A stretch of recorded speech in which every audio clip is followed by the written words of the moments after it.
Hey, what's up everybody, and welcome back to News Dose. And actually, I guess kind of me as well. I did miss yesterday as I've been sick for the last few days, unfortunately, but I am feeling much better now. Thank you all, by the way, for all the kind words you sent me yesterday. You all just continue to be absolutely awesome. I do appreciate each and every single one of you all. However, the show must go on. We do have plenty of things to go over today, including some new Xbox Game Pass games. You always gotta love this time of the month, but we do have some new Game Pass games for the month of November, and this is actually just the first half of the month. And I'm always in such awe that they just continue to get all these new and interesting day one releases on a monthly basis. And well, November just continues that streak with a few enticing titles that I very much want to try out for myself. Also, Sony revealed the PlayStation Plus subscriber count for the first time since introducing their new multifaceted tier system, which has yielded some mixed results, but also, I think, interesting in a way as well. I'll kind of explain that here in just a bit. Per usual though, if you do find yourself enjoying the video, and if you're new to the channel, make sure to hit that like, subscribe, and yes, ring that bell, so that way you'll be able to stay up to date with all of the latest gaming news. With that said though, let's just go and dive right in, starting off with Call of Duty and the ongoing questions surrounding the Xbox Activision Blizzard acquisition. You know, because there's always some type of question regarding this buyout. But yes, will Call of Duty be exclusive to Xbox or not after the buyout? This is the one that a lot of people have been asking pretty consistently. And well, Xboss Phil Spencer in an interview with Same Brain did answer that question by saying this: "We're not taking Call of Duty from PlayStation. That's not our intent. Our intent is not to do that, and as long as there's a PlayStation out there to ship to, our intent is that we'll continue to ship Call of Duty on PlayStation, similar to what we've done with Minecraft since we owned that." So there you go. I think this is a pretty clear-cut answer. I mean, they've publicly said this a number of different times by this point, but still, even then, not every gamer necessarily chooses to believe it. But I think that this answer it's pretty straightforward. He directly compares Call of Duty to Minecraft, which remains multi-platform to this day.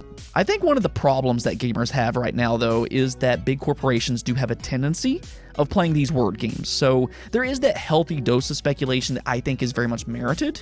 But the more information that comes out on this acquisition, it's pretty evident that they truly do intend on treating it like Minecraft. I know it's since come out that there is a contract in place for platforms like PlayStation that will end in so many years. And then after that contract ends, technically, Microsoft could take Call of Duty off of PlayStation. PlayStation boss Jim Ryan made a big hoopla about it with regulators and said publicly that it was inadequate for their own consumers, but I really feel like Sony is kind of playing a different game here. I personally feel that Sony's being disingenuous because I think that they know Microsoft intends to keep Call of Duty on PlayStation. They had personal conversations with one another. They just don't want the acquisition to go through at all because that means that they can no longer lock down marketing rights and things like exclusive content, which has been successful for them when it comes to Call of Duty. So they're trying to use anything that they possibly can to get these regulators to take a closer look in the hopes that they'll stop it. I think that that's what it all really just kind of boils down to here.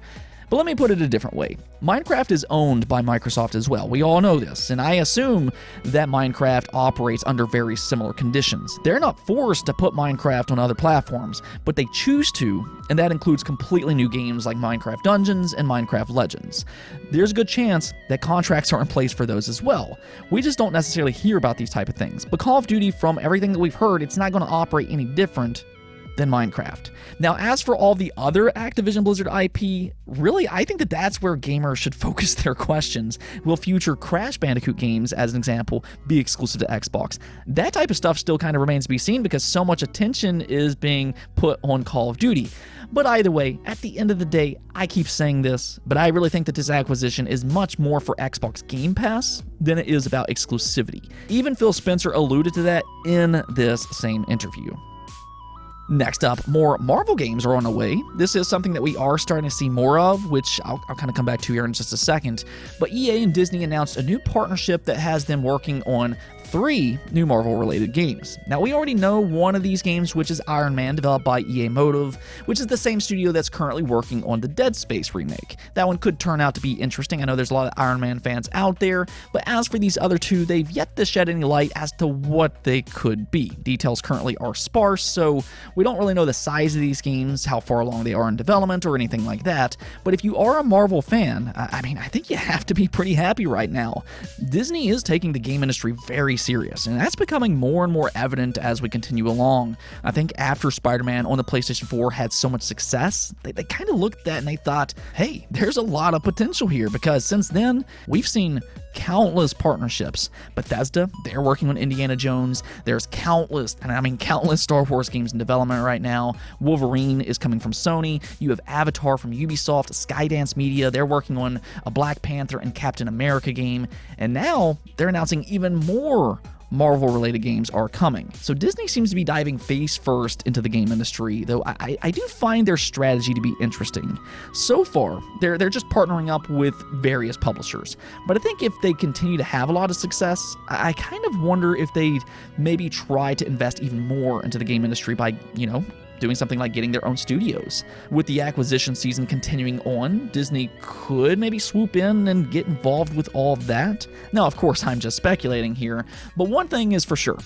More Marvel games are on the way. And actually about that, let me know which Marvel game you would like to see the most. Would you like to see something like Daredevil? Would you like to see something like the Hulk? Or maybe something like Doctor Strange? Or the many others? Let me know which one you would like to see the most. Let's go and get into the Xbox Game Pass news, though. We did get a release date for a big game, and then we also got the first wave of November games. Yeah, this is some fun times here, but we'll first touch up on this release date, though, which is for Atomic Heart. Now, this is a game that's caught a lot of attention online since they first announced it, because, just look at it. It looks absolutely gorgeous from a graphical standpoint. The gameplay looks insanely fun and creative with its first-person action and all of its abilities, and then it's got this unique and interesting atmosphere. It is set in an alternate 1950s where you see all these futuristic robots, and if anything, this game looks like it has real potential, and the cool thing here is that it is launching directly into Xbox Game Pass. You just gotta love it.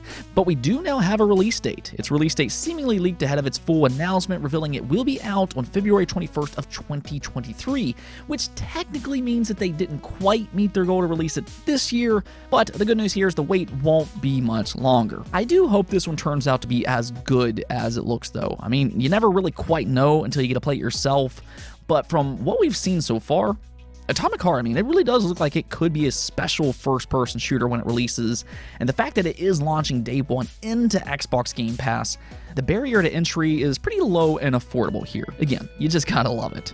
As for the November Xbox Game Pass lineup, though, they did reveal that earlier today, and this lineup is really the exact reason I am such a big supporter of this service, because check this out. In just the first 15 days of the month, subscribers will get 10 new games, including Return to Monkey Island, Football Manager 2023 for console, Ghost Song, Pentiment, The Legend of Tian, Vampire Survivors, Somerville, Football Manager 2023 for PC, The Walking Dead: A New Frontier, and then also The Walking Dead: Michonne Complete Season. Now, when you look at this lineup, no, it does not include that big AAA release that some people just fawn over. But the reason that I love these type of lineups so much is because it includes several interesting day one releases. Like immediately, Return to Monkey Island stands out. The Monkey Island series has such a die-hard dedicated fan base, and they've waited for this game for years and years, and it is now finally here. Well, as it turns out, the wait was actually well worth it, as it turned out to be a great game. It did release back in September for the Nintendo Switch and PC, and it did get rave reviews. It does have an 86 overall score on Metacritic with 52 reviews. So we know for a fact that this game it's pretty good, or at least critically, and it is now heading to Xbox with a day one release on November 8th. That there, I'd say, is pretty awesome alone.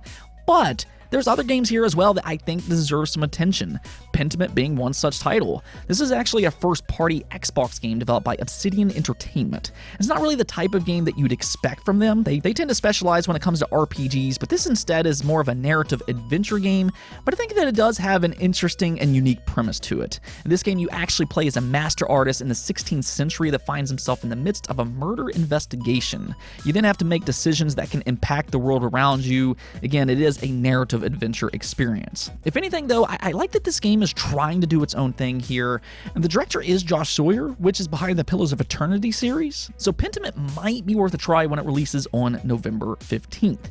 There's also Somersville, which is releasing on November 15th as well. We have talked about this game a few different times, but this game looks ridiculously good.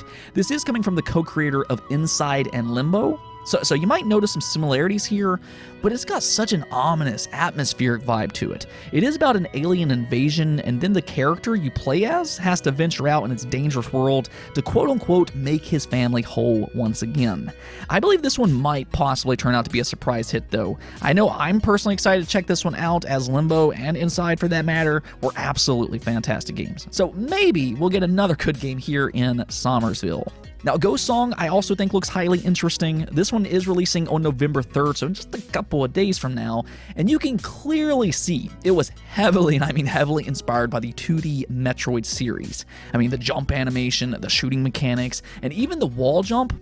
I mean, all of these look like it came straight from the Metroid games. Now, I personally love the Metroid series, so I'm kind of curious in this game, but I mean, in terms of quality, is it in similar quality? I mean, I guess we'll have to see, but it does at the very least appear to be an interesting Metroidvania. Even The Legend of TMDM, this is a side-scrolling beat-em-up game that's been available on PC for some time, but fans, I mean, they seem to love this game. It does have overwhelmingly positive reviews on Steam, with 96% of all reviews recommending it. So yeah, that's a pretty good sign right there. And that's what I'm trying to say about this lineup. There's a lot of really interesting day one releases here, and that also includes games like Football Manager 2023 and Vampire Survivors, which is coming to console for the first time ever. Vampire Survivors is another one of those games that's gotten a lot of really good user reviews over on Steam, so yeah, that's coming over to Game Pass as well. So yeah, I think that this is a really sneaky good lineup of games here, and I do always kind of like to go over them, that way you all can kind of know more about them heading into their release. It's kind of interesting to me because Xbox, they always highlight their new games coming over to Game Pass, but a lot of the times, names of games alone, it doesn't really do much for fans. But when you start to look into each individual game, then you're kind of like, oh yeah, that game actually looks pretty interesting. I think that's very much the case for the first half of November. Let me know, though, which game here are you most looking forward to playing yourself? I think for me, I'm going to have to go with Somersville. I think that one looks really, really good. Next up, let's go and take a look at PlayStation and their quarterly fiscal year report. It did yield some mixed results, in specific with their PlayStation Plus subscribers, but first, let's actually go ahead and take a look at the highlights here. This was posted up by Tom Warren, and it says 3.3 million PlayStation 5 sales, which is flat year over year. They ended the quarter with 45.4 million PlayStation Plus subscribers, which is down 4%. Then 62.5 million in software sales, which is down 18%. And then they have 102 million active PSN users, which is down 2%.